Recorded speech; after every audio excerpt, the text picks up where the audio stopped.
Welcome back to the deep dive. I'm Gotham. And I'm Maya. You know, when we usually sit down to prep for one of these, we're looking for the signal, the one clear narrative to help you make sense of it all. Right. Find the thread. Exactly. Find the thread. But today is just different. It's completely different. Today is not about finding one signal in the noise. It's about trying to watch two completely different movies playing on the same screen at the same time. And they're both, absolute blockbusters. It's like the market has this severe case of split personality disorder right now. Totally. So on screen one, you've got this geopolitical thriller.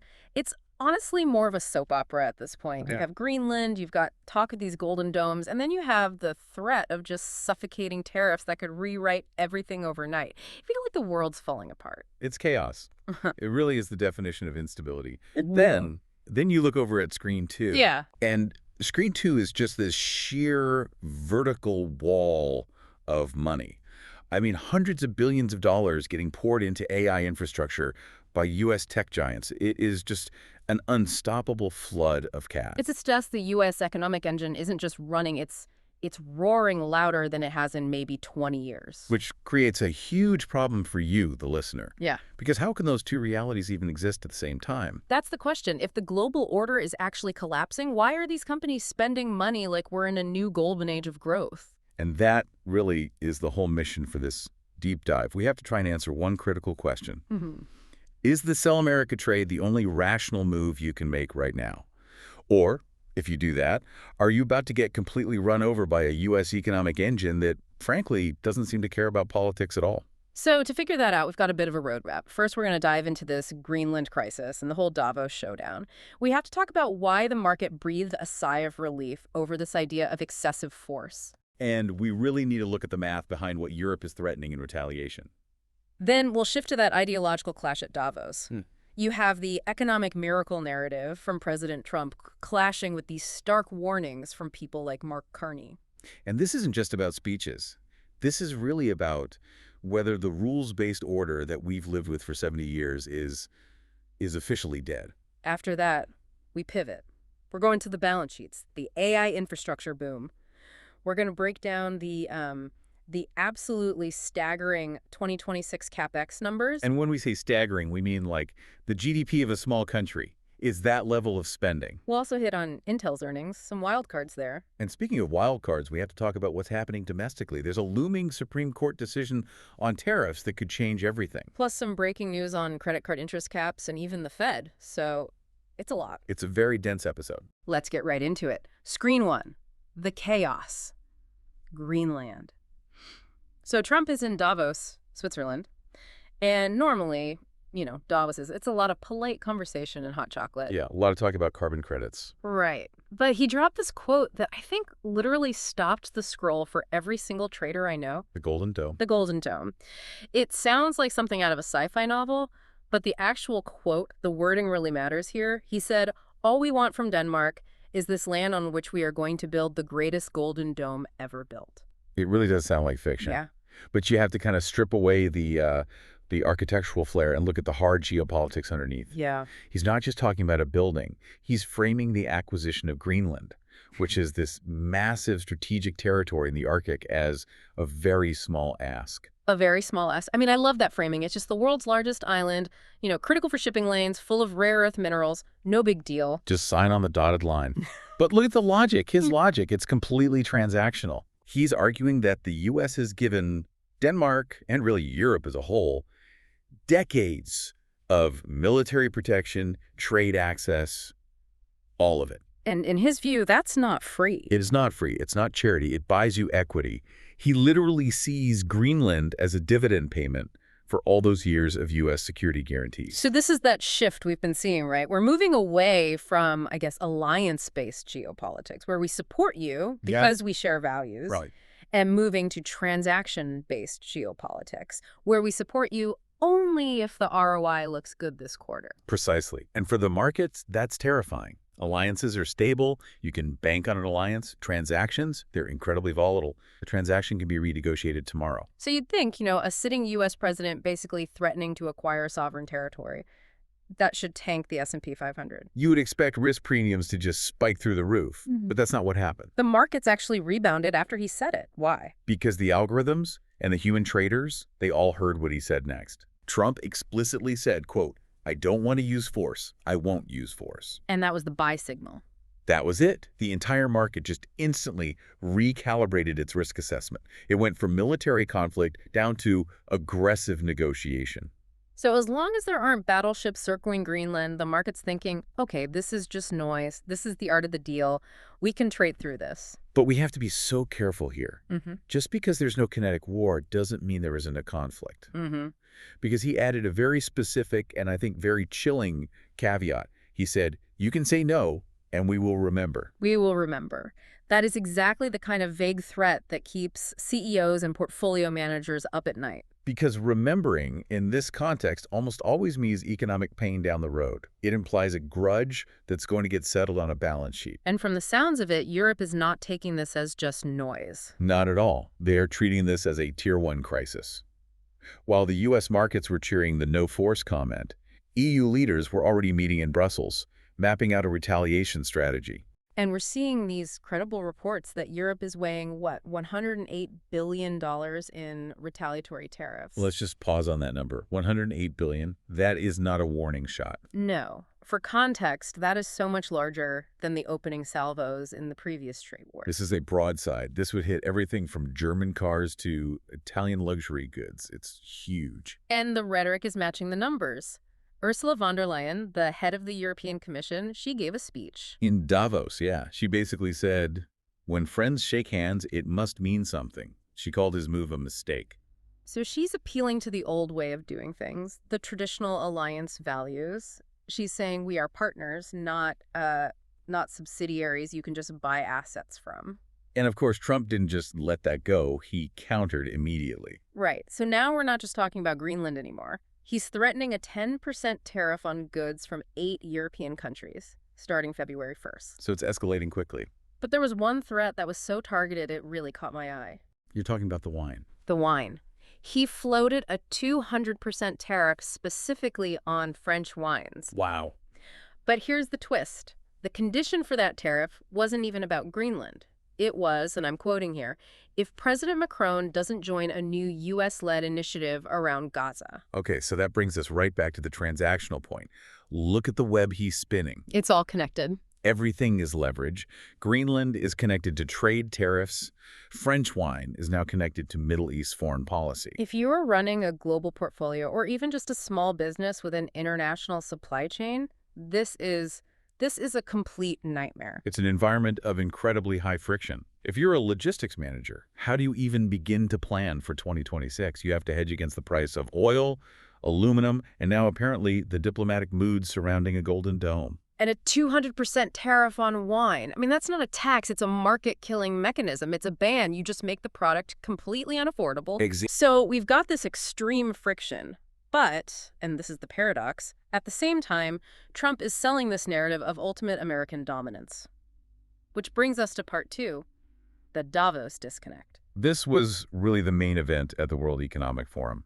You had these two diametrically opposed worldviews just colliding on stage. First up, you have President Trump. He takes the podium, and his message is simple. The U.S. is the only game in town. He didn't mince words at all. He opened his speech by declaring the USA the economic engine on the planet. And he had this one line that I think is going to be replayed for years. He said, when America booms, the entire world booms. You all follow us down and you follow us up. You all follow us down and you follow us up. Let's just unpack the psychology there. Yeah. That is the core thesis of the unstoppable America trade. He's saying that decoupling is a fantasy. He's telling everyone in that room, the Europeans, the Chinese, everyone, that they are just satellites orbiting the U.S. economy. He's saying you have no choice but to play by our rules because we are the market. It's a power play, but it's also a bet on economic reality. He's betting the U.S. consumer and the U.S. capital markets are so massive that Europe literally cannot afford to stay angry with the U.S. for very long. But there was significant pushback, and it came from a real heavyweight, Mark Carney. Carney is such a fascinating person to be on the other side of this. Former head of the Bank of England, Bank of Canada. He's the ultimate central banker. He's all about stability, rules, precision. And he didn't name Trump directly, but he basically took the gloves off. He really did. He warned about what happens when, quote, great powers abandon even the pretense of rules and values for the unhindered pursuit of their power and interest. Oh, wow. Abandon even the pretense of rules. Yeah. That is a searing indictment. He's essentially saying the U.S. has gone rogue. Exactly. He's framing the U.S. not as the leader of the free world, but as a chaos agent. He's telling other countries and companies they need to start forging their own paths because you can't trust the U.S. to uphold the system anymore. He called the idea that you can have global prosperity without rules a pleasant fiction. And Trump did not let that slide. He fired back directly at Carney, called the speech ungrateful, and then he dropped a line that must have sent a shiver down the spine of the entire Canadian delegation. The line was, Canada lives because of the United States. Remember that, Mark? Canada lives because of the United States. It's brutal, but it's just a reinforcement of that same theme. You exist because we allow it. You prosper because we buy your stuff. So don't you dare lecture us on rules. He's proposing a master-servant dynamic on the world stage. And it wasn't just Carney pushing back. Jamie Dimon, the CEO of J.P. Morgan, also weighed in. What did he say? He just made a point of declaring that he is a globalist. Which is such a loaded term these days. A very loaded term. Dimon is signaling that big capital, that Wall Street, still believes in the interconnected global system. It's a subtle pushback against the America alone narrative. So you have the political leadership saying America first and only, and you have the financial leadership saying, whoa, hold on, we need the world. It's a huge disconnect. So for you, the listener, you're looking at this. On one side, the U.S. sees itself as the indispensable engine. On the other, our allies see us as an unreliable partner, a rogue state. And historically, when a country abandons the rules and values, investors get nervous. They pull their capital. They look for safety. They buy gold, Swiss francs. But this is where we have to pivot to screen two. Because while all the diplomats are arguing about values and islands, the capitalists in Silicon Valley are doing something that suggests they don't care about any of this noise at all. This is the AI shield. And the transition is just, it's jarring. You go from the political theater in Davos to the actual balance sheets of big tech, and the story completely flips. It goes from instability to massive high-conviction spending. We're heading into earnings season, and the CapEx projections for 2026 are they're exploding. I want to run through these numbers because this is the buy signal that's fighting that geopolitical sell signal. Let's start with Amazon. Amazon is an absolute beast.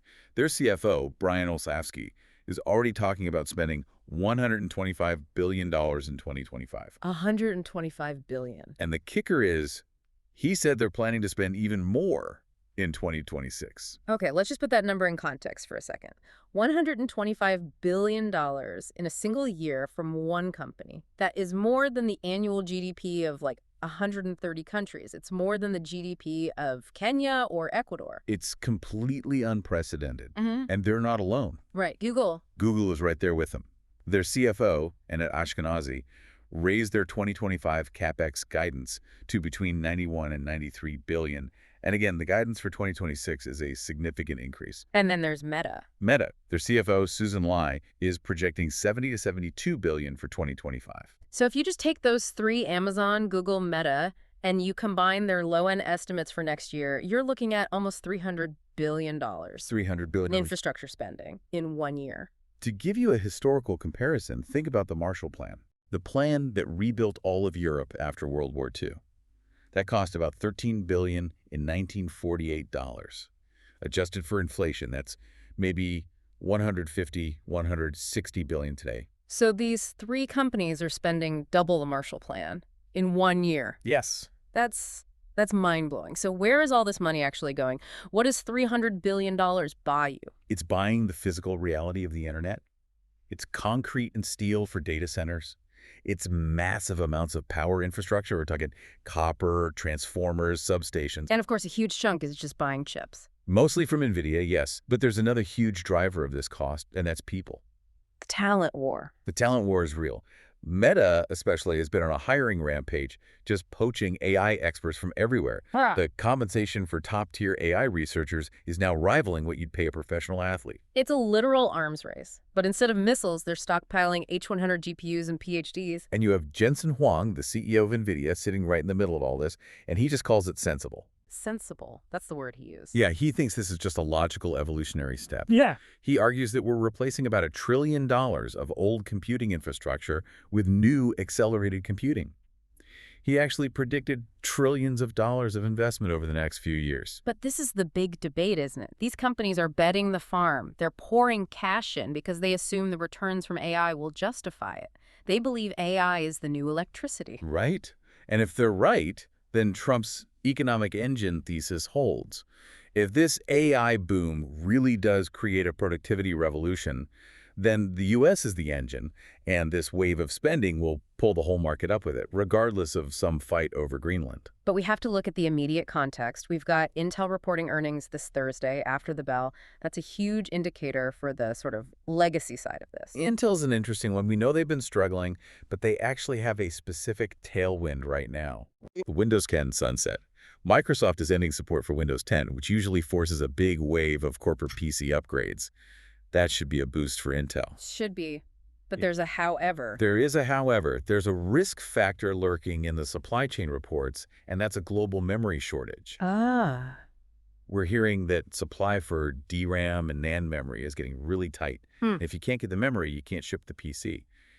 So that could really dampen their sales outlook, even if demand is there. And we can't talk chips without talking about NVIDIA's China problem. That's the big lingering question mark, isn't it? NVIDIA is trying so hard to reestablish its business in China, which is one of the most important AI markets. But then geopolitics comes roaring back in. Exactly. If Trump decides to use chip exports as a piece of leverage in his transactional diplomacy, say, threatening to cut off China to get a better trade deal, NVIDIA's entire market could just shrink overnight. Okay, so we have this Golden Dome volatility on one hand and this trillion-dollar backstop of AI spending on the other. But there's a third dimension, the collision. Because eventually, the geopolitics hits the balance sheet. And honestly, the biggest risks right now might be domestic. Which brings us to the wild cards. We're looking at a note here from Yardini Research, and they're calling this a be ready for anything week. And they highlight something that has nothing to do with Greenland or AI. It's about the law. Let's start with the Supreme Court. Yes. There is a looming Supreme Court decision on the legality of Trump's tariffs. This is a huge binary risk event for the market. Okay, let's break that down. Why is the Supreme Court involved in trade policy? I thought that was Congress. It is, historically. Yeah. But over the years, Congress delegated a lot of that power to the president, specifically under things like Section 232, which allows tariffs for national security. Which Trump has used very aggressively. Extremely. And the court is now deciding, did he go too far? Does the president actually have the authority to just unilaterally impose these sweeping tariffs, like the 200% on French wine, without getting Congress to sign off? So if the Supreme Court rules against him... If they rule that he does not have that authority, then the whole Greenland threat, the tariff threat, it loses all its teeth immediately. The market would probably rally huge because that trade war risk just vanishes. But if they uphold his authority... Then the weapon is loaded, the safety is off. He has a blank check to use tariffs as a diplomatic bludgeon, however he sees fit, and the market would have to price that in. And there's another Supreme Court issue bubbling up, isn't there, about the Fed? This is so critical. There's apparently a lot of skepticism coming from the court about the firing of Fed Governor Lisa Cook. And this goes right to the heart of the Fed's independence. Trump has been very open about wanting more control over monetary policy. If he can fire a Fed governor he doesn't like. He breaks the firewall between politics and the money printer. And the market hates that. It unanchors inflation expectations. But there's one more domestic policy that flew under the radar a bit, but it's causing panic in the banking sector. The credit card cap. The proposed 10% cap on credit card interest rates. That is a massive deal. Most cards charge 20, 25, sometimes 30%, capping that at 10. You would obliterate the entire profit model for Visa, MasterCard, JP Morgan, all of them.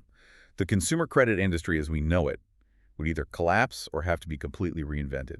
It's a direct hit on the financial sector. So you've got legal uncertainty, monetary policy uncertainty, and regulatory uncertainty all hitting at the same time. Oh. Yardani's note also mentioned developments with the Federal Reserve in a broader sense.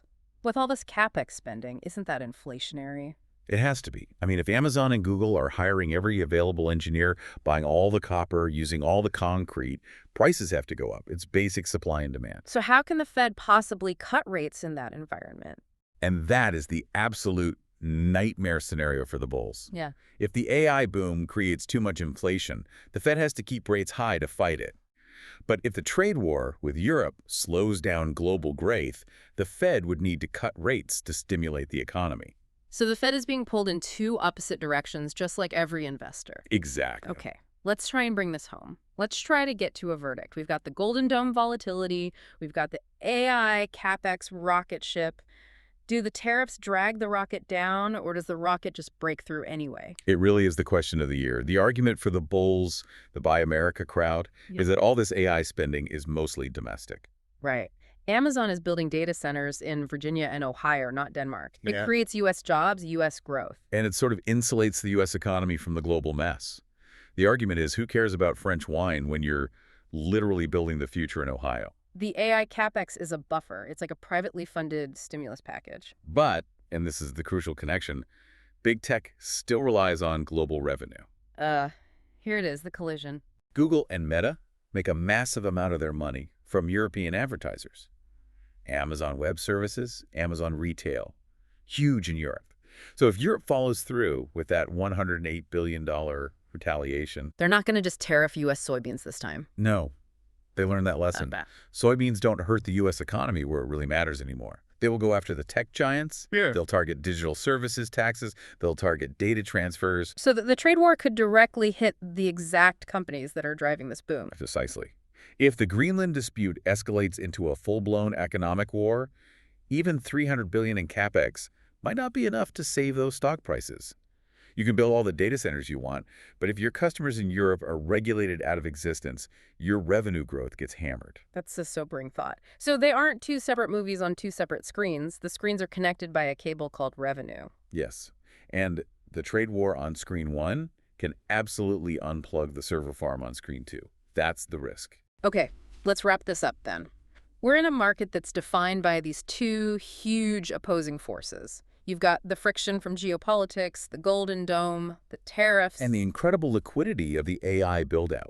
And for you, the listener, the takeaway here is really about leverage. You have to ask yourself when you look at your portfolio, is the economic engine of AI powerful enough to tow the massive weight of this geopolitical anchor? Trump says, you follow us up, you follow us down. He's betting that engine is so strong that Europe can't actually afford to retaliate in a meaningful way. And here's the final provocative thought to leave you with. Trump said, I don't want to use force, but economic force is force. If the U.S. tech sector really is in this capex supercycle, does Europe actually have any leverage left at all?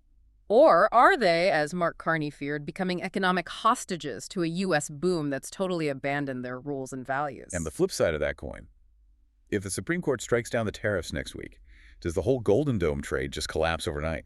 Does the U.S. lose its primary weapon, and do we snap back to a world of rules?